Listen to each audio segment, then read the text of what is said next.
जय हिंद। आप सभी स्टूडेंट को स्वागत है आप सभी छात्रों का आज की क्लास में। बच्चों, आप सभी को बता दें कि आज आपके व्याकरण की क्लास है। तो हम व्याकरण के बहुत ही महत्वपूर्ण और बहुत ही वीवीआई ऑब्जेक्टिव क्वेश्चंस को आज की क्लास में याद करेंगे। तो चलिए जल्दी से आज की क्लास को शुरू कर देते हैं। और ये सारे क्वेश्चन बहुत ही महत्वपूर्ण हैं और बहुत ही वीवीआई ऑब्जेक्टिव क्वेश्चन हैं जो आपके मैट्रिक बोर्ड परीक्षा 2025 के लिए बहुत ही महत्वपूर्ण है। तो आप सभी छात्र इन सारे प्रश्नों को जरूर याद कर लेंगे, क्योंकि ये सारे प्रश्न बिहार बोर्ड के परीक्षा में काफ़ी बार पूछे जाते हैं। ठीक है, चलिए क्लास को शुरू करते हैं। पहले प्रश्न को देखेंगे। हमारा पहला प्रश्न है, प का उच्चारण स्थान क्या है। क्या नंबर क्वेश्चन है? क्वेश्चन नंबर 1 है। ठीक है, प का उच्चारण स्थान क्या है? जल्दी से बताएंगे सही बच्चे। इस क्वेश्चन का आंसर बताएंगे। क्या हो जाएगा यहाँ पर इसका सही आंसर? तो यहाँ पर सही बच्चे बताएंगे इसका आंसर हो जाएगा ओष्ठ। ठीक है प्यारे बच्चों, एकदम सही आंसर हो जाएगा आपका ओष्ठ। ठीक है, याद रखेंगे, इस क्वेश्चन का आंसर हो जाएगा। चलिए अगले क्वेश्चन को देख लेते हैं। हमारा अगला प्रश्न है, व्यंजनों के नीचे जब एक तिरछी रेखा लगाई जाएगी तो उसे हम क्या कहते हैं। क्वेश्चन है, व्यंजनों के नीचे जब एक तिरछी रेखा लगाई जाए तो उसे हम क्या कहते हैं। जल्दी से बताएंगे इस क्वेश्चन का आंसर सही बच्चे। तो यहाँ पर देख लें, इस क्वेश्चन का जो आंसर हो जाएगा बच्चों वो हो जाएगा हलंत। ठीक है, क्या हो जाएगा इसका आंसर? हलंत। ठीक है, याद रखेंगे सही बच्चे, इस क्वेश्चन का आंसर हो जाएगा हलंत। चलिए अगले क्वेश्चन की तरफ बढ़ जाते हैं। हमारा अगला प्रश्न है, स्वरों के उच्चारण में लगने वाले समय के आधार पर सवर्ण वर्ण के कितने भेद होते हैं। महत्वपूर्ण क्वेश्चन है। स्वरों के उच्चारण में लगने वाले समय के आधार पर स्वर वर्ण के कितने भेद होते हैं। ठीक है, महत्वपूर्ण क्वेश्चन है। चलिए इस क्वेश्चन के आंसर को भी देख लेते हैं। सही बच्चे बताएंगे इसका आंसर क्या हो जाएगा। तो इसका आंसर हो जाएगा बच्चों 3। ठीक है, याद रखेंगे सही बच्चे, क्या हो जाएगा इसका आंसर?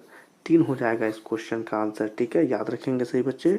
चलिए अगले क्वेश्चन की तरफ बढ़ जाते हैं। हमारा अगला प्रश्न है, चौक का उच्चारण स्थान क्या है। जल्दी से बताएंगे, महत्वपूर्ण क्वेश्चन है। चौक का उच्चारण स्थान क्या है। तो यहाँ पर जो इस क्वेश्चन का आंसर हो जाएगा बाबू वो हो जाएगा आपका तालु। ठीक है, याद रखेंगे सही बच्चे, क्या हो जाएगा आंसर? तालु हो जाएगा इस क्वेश्चन का एकदम सही आंसर। ठीक है, चलिए अगले क्वेश्चन की तरफ बढ़ जाते हैं। हमारा अगला प्रश्न है, निम्नलिखित में अंतःस्थ व्यंजन कौन है। देखिए महत्वपूर्ण क्वेश्चन है, निम्नलिखित में अंतःस्थ व्यंजन कौन है। तो जल्दी से बताएंगे इस क्वेश्चन का आंसर। और यहाँ पर इस क्वेश्चन का आंसर जो हो जाएगा बच्चों वो हो जाएगा ल। ठीक है, याद रखेंगे सही बच्चे, क्या हो जाएगा इस क्वेश्चन का आंसर?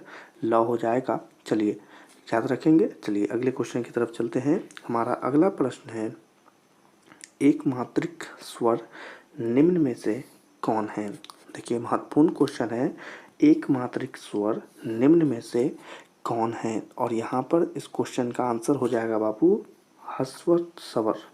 ठीक है, याद रखेंगे, ह्रस्व स्वर हो जाएगा एकदम सही आंसर। याद रखेंगे सही बच्चे इस क्वेश्चन का आंसर। ठीक है ना बाबू। चलिए अगले क्वेश्चन की तरफ बढ़ जाते हैं। हमारा अगला प्रश्न है, मुक्ताक्षर की अंतिम ध्वनि को क्या होती है। देखिए प्रश्न है, मुक्ताक्षर की अंतिम ध्वनि क्या होती है। ठीक है, तो चलिए इस क्वेश्चन का आंसर भी बता देंगे सही बच्चे। इस क्वेश्चन का जो एकदम राइट आंसर हो जाएगा वो हो जाएगा बच्चों सवर। ठीक है, याद रखेंगे सही बच्चे, क्या हो जाएगा इसका सही आंसर? सवर हो जाएगा। ठीक है, सही बच्चे याद रखेंगे। चलिए अगले क्वेश्चन की तरफ बढ़ जाते हैं। हमारा अगला प्रश्न है, निम्नलिखित चिन्हों में इकहरा उद्धरण चिन्ह कौन है। देखिए महत्वपूर्ण क्वेश्चन है, निम्नलिखित चिन्हों में इकहरा उद्धरण चिन्ह कौन है। तो यहाँ पर इस क्वेश्चन का जो आंसर हो जाएगा बच्चों वो हो जाएगा ए। ठीक है, याद रखेंगे सही बच्चे, क्या हो जाएगा एकदम आंसर इसका? ए हो जाएगा, यानी ए ना करके 2 को डंटी इसका आंसर हो जाएगा। ठीक है, चलिए अगले क्वेश्चन की तरफ बढ़ जाते हैं। हमारा अगला क्वेश्चन है, ल कौन व्यंजन है। देखिए महत्वपूर्ण क्वेश्चन है, इसका आंसर बताएंगे। ल कौन व्यंजन है। और यहाँ पर इस क्वेश्चन का जो आंसर हो जाएगा बाबू वो हो जाएगा अंतःस्थ व्यंजन हो जाएगा। ठीक है, क्या हो जाएगा? अंतःस्थ व्यंजन। ठीक है, इस क्वेश्चन का आंसर याद रखेंगे सही बच्चे, एकदम सही आंसर होगा इसका अंतःस्थ व्यंजन। ठीक है, चलिए अगले क्वेश्चन की तरफ बढ़ जाते हैं। हमारा अगला क्वेश्चन है, किसकी अंतिम ध्वनि स्वर होती है। देखिए महत्वपूर्ण क्वेश्चन है, जल्दी से बताएंगे क्या है प्रश्न, किसकी अंतिम ध्वनि स्वर होती है। चलिए इस क्वेश्चन का आंसर भी बता दें सभी बच्चे। इस क्वेश्चन का जो एकदम सही आंसर हो जाएगा बाबू, वो हो जाएगा मुक्ताक्षर की। ठीक है, क्या हो जाएगा आंसर, मुक्ताक्षर की। याद रखेंगे सही बच्चे इस क्वेश्चन के आंसर को, मुक्ताक्षर इस क्वेश्चन का आंसर हो जाएगा। चलिए अगले क्वेश्चन की तरफ बढ़ जाते हैं। हमारा अगला क्वेश्चन आ गया है, देखिए जल्दी से बताएंगे, इन तीनों के कौन व्यंजन है, इन तीनों के कौन व्यंजन है। और यहाँ पर इसका जो एकदम सही आंसर हो जाएगा बाबू, वो हो जाएगा संयुक्त व्यंजन। ठीक है, क्या कहेंगे तीनों को, संयुक्त व्यंजन। ठीक है बाबू, इस क्वेश्चन का आंसर याद रखेंगे सही बच्चे, संयुक्त व्यंजन हो जाएगा इस क्वेश्चन का आंसर। चलिए अगले क्वेश्चन की तरफ बढ़ जाते हैं। हमारा अगला प्रश्न है, वर्णों के उच्चारण के समूह को हम क्या कहते हैं। महत्वपूर्ण क्वेश्चन है, वर्णों के उच्चारण समूह को क्या कहते हैं। ठीक है, चलिए इस क्वेश्चन के आंसर को देख लें, सही बच्चे बताएंगे इस क्वेश्चन का आंसर क्या हो जाएगा बाबू। तो यहाँ पर इसका आंसर हो जाएगा वर्णमाला। ठीक है, याद रखेंगे सही बच्चे, क्या हो जाएगा, वर्णमाला इस क्वेश्चन का एकदम सही आंसर होगा। ठीक है, ऊपर वाले क्वेश्चन का आंसर होगा वर्णमाला। चलिए अगले क्वेश्चन की तरफ बढ़ जाते हैं। हमारा अगला क्वेश्चन है, निम्नलिखित चिन्हों में विस्मयादिबोधक चिन्ह कौन है। देखिए महत्वपूर्ण क्वेश्चन है, निम्नलिखित चिन्हों में विस्मयादिबोधक चिन्ह कौन है। ठीक है बच्चों, तो इस क्वेश्चन का जो आंसर हो जाएगा यहाँ पर देख लें, ये हो जाएगा। ठीक है, ये जो चिन्ह है यही इस क्वेश्चन का आंसर हो जाएगा बच्चों। ठीक है, याद रखेंगे सही बच्चे इस क्वेश्चन के आंसर को। ठीक है, चलिए अगले क्वेश्चन की तरफ बढ़ जाते हैं। हमारा अगला प्रश्न है, हिंदी में ह्रस्व वर्ण कितने हैं। देखिए महत्वपूर्ण क्वेश्चन है, हिंदी में ह्रस्व वर्ण कितने हैं। और यहाँ पर इस क्वेश्चन का आंसर जो हो जाएगा बाबू, वो हो जाएगा 4। ठीक है, याद रखेंगे सही बच्चे, कितना हो जाएगा इसका आंसर, हो जाएगा 4। ठीक है, इस क्वेश्चन का एकदम सही आंसर हो जाएगा 4। ठीक है, चलिए अगले क्वेश्चन की तरफ चलते हैं। हमारा अगला प्रश्न है, अ का उच्चारण स्थान है। देखिए महत्वपूर्ण क्वेश्चन है, अ का उच्चारण स्थान है। तो यहाँ पर इस क्वेश्चन का आंसर बताएंगे बाबू। देख लें, यहाँ पर इस क्वेश्चन का जो एकदम सही आंसर हो जाएगा, वो हो जाएगा कंठ। ठीक है बाबू, क्या हो जाएगा, कंठ हो जाएगा एकदम सही आंसर। ठीक है, सही बच्चे याद रखेंगे इस क्वेश्चन के आंसर को। ठीक है, चलिए अगले क्वेश्चन की तरफ बढ़ जाते हैं। हमारा अगला प्रश्न है, र तथा ऋषि का उच्चारण स्थान क्या है। देखिए महत्वपूर्ण क्वेश्चन है, र तथा ऋषि का उच्चारण स्थान क्या है। तो यहाँ पर बाबू इस क्वेश्चन का जो आंसर हो जाएगा, वो हो जाएगा मुद्रा। ठीक है बाबू, याद रखेंगे सही बच्चे, क्या हो जाएगा आंसर, मुद्रा। ठीक है, चलिए अगले क्वेश्चन की तरफ बढ़ जाएं। इस क्वेश्चन के आंसर को याद रखेंगे, मुद्रा हो जाएगा एकदम सही आंसर। ठीक है, चलिए अगले क्वेश्चन की तरफ बढ़ जाते हैं। हमारा अगला प्रश्न है, निम्नलिखित में घोष वर्ण कौन सा है। देखिए महत्वपूर्ण क्वेश्चन है, निम्नलिखित में से घोष वर्ण कौन सा है। तो यहाँ पर इस क्वेश्चन का जो आंसर हो जाएगा बाबू, वो हो जाएगा ह।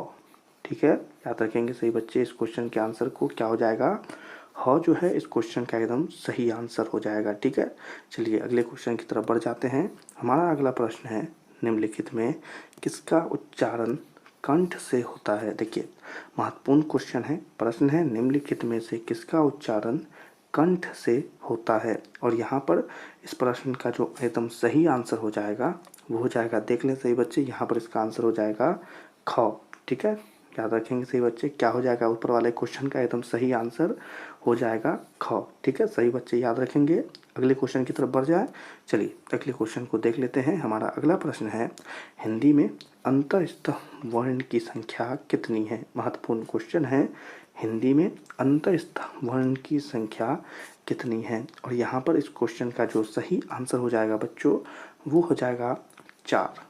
ठीक है, सभी बच्चे याद रखेंगे इस क्वेश्चन के आंसर को, क्या हो जाएगा, 4 हो जाएगा एकदम सही आंसर। सभी बच्चे याद रखेंगे ना। ठीक है, इस क्वेश्चन का एकदम सही आंसर क्या होगा, 4 होगा। ठीक है, चलिए अगले क्वेश्चन की तरफ बढ़ जाएं। चलिए अगला क्वेश्चन है, य को किस वर्ण के अंतर्गत रखा जाता है। देखिए महत्वपूर्ण क्वेश्चन है, क्या है प्रश्न, य को किस वर्ण के अंतर्गत रखा जाता है। ठीक है, और सभी बच्चे इस क्वेश्चन का आंसर भी बताएंगे।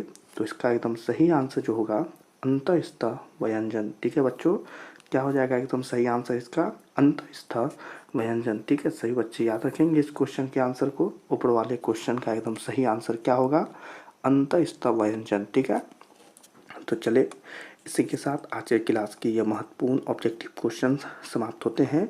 व्याकरण के ये सारे महत्वपूर्ण ऑब्जेक्टिव क्वेश्चन आप सभी बच्चे ज़रूर याद कर लें। ठीक है, और इन सारे प्रश्नों को सही बच्चे याद कर ही लीजिएगा। ठीक है, इससे आपको आगे चल के काफ़ी ज़्यादा मुश्किल नहीं मिलेगी। ठीक है, तो इसी के साथ आज की क्लास को समाप्त करते हैं।